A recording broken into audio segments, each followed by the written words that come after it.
Hi everyone, hope you're doing well from wherever you're watching this channel, depending on your time zone. Now, Raila Odinga and William Samoei Ruto agreed that it is better for them to have a dialogue to solve the problem that had taken Kenyans to the street to demonstrate. And this dialogue was reached after they agreed that every side, Azimio and Kenya Kwanza, to give 5-member committee that will sit together with co-chairs so that they can solve the problem we have in this country. And then they extended to have a technical committee that will be helping this committee to succeed. Now, with this dialogue, we know very well that it has to be anchored in law by taking this issue to the National Assembly to pass it so that they can now make this committee to be in line with the Constitution. So that what they are doing will not be against the Constitution. Now, with all this, we know very well that they have had close to 2 sittings of that committee. And as the committee continues to lay ground on the matter they need to discuss, we have individuals who have staged a fight against that dialogue. They don't want it to succeed. Instead, they are telling William Ruto to abandon the dialogue and focus on other things. And these voices is coming right from the Kenya Kwanza side. For Azimio, they are saying we are waiting to see what will come out of dialogue, and if not, back to the street. But then, the Nairobi governor, who is also a member of UDA party, was in Eldoret at a celebration to mark 120 years of Reformed Church of East Africa. And in that event, he used the opportunity to call out the Kenya Kwanza leaders and is asking them to respect the decision of William Ruto to allow the dialogue to succeed. According to Sakaja, he's saying that all leaders should respect the dialogue because it is the only way through which peace can be found so that the country can move towards the development path progressively. So Sakaja was calling out those individuals who are sabotaging the dialogue. And this is what he said. I want to quote him. I want to ask our UDA and the Kenya Kwanza leaders to please allow the talks to go on instead of appearing to condition on what to do or what to allow. President Ruto is an intelligent person and he knows what he's doing. He is the only one in charge and knows what this country needs. That is Sakaja. Now, the question we are asking on this punchline, what made Sakaja to come out openly to call out those Kenya Kwanza members of parliament, especially the one from UDA party, to stop undermining dialogue? That's the question. And the second question is that who are these individuals that Sakaja could be calling to order? Before we answer this question, just a quick request.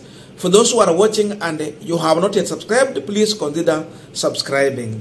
To our returning subscribers, I must say thank you so much. And again, to all our viewers, please give this video a thumbs up. Thank you so much, and back to this discussion. Now, the truth is that if there is an individual who is using every single opportunity he gets to fight, undermine the dialogue, is none other than William Ruto's number 2, his deputy Rigathi Gachagwa.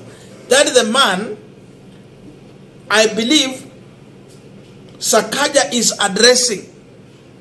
Sakaja is talking to Gachagwa. He's telling him, please, don't undermine this dialogue. let the dialogue to succeed. The president was not stupid to allow the dialogue. So Sakaja is talking to Gachagwa. The second person is Ndii. Ndii severally has been in Mount Kenya region and is saying that dialogue is heading to nowhere. They should stop dialogue and continue with the development of this country. And we ask a simple question. What kind of development is Gachagwa talking about when Kenyans are starving to death from hunger? When Kenyans cannot afford a meal on a single day, just a single meal. When Kenyans are losing jobs every day. When their regime is increasing taxes without providing an enabling environment to allow businesses to thrive.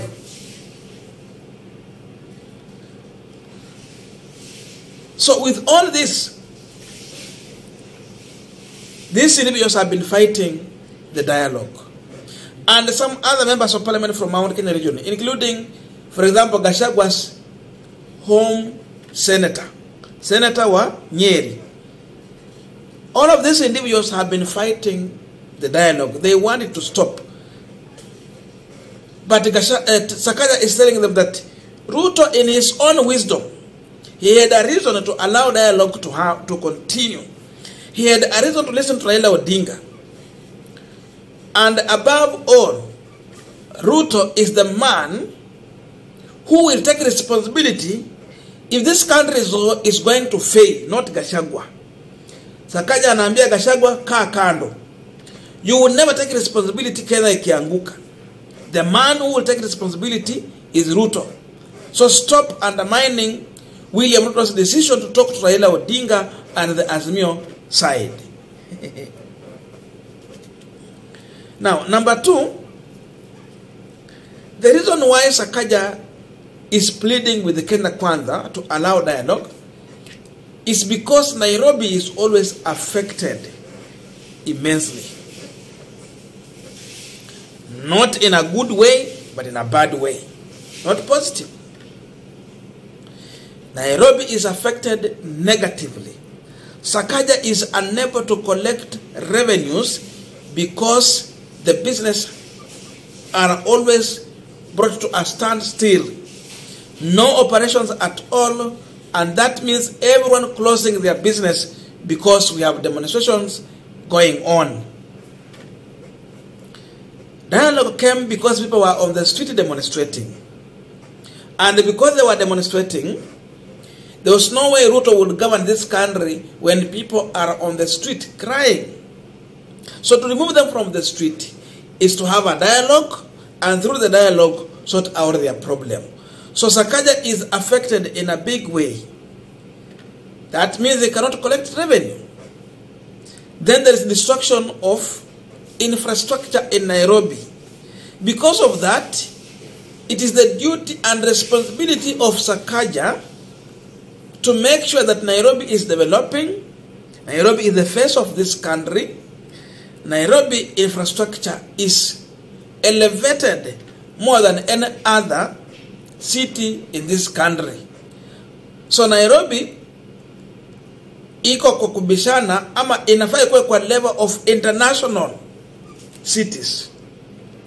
But when you have demonstration, then you know the name that it gets and what happens.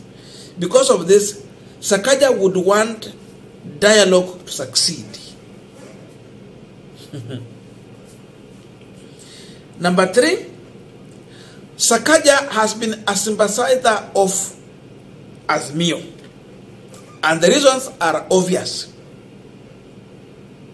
Majority of Azimio supporters did not vote for Polycarp Igathe. They sympathized with Sakaja. They found it easy to associate themselves with Sakaja than associating with the Polycarp Igathe. Because of that, Sakaja knows where he got his votes. And some of the reason was that their candidate was shortchanged. Because the truth is that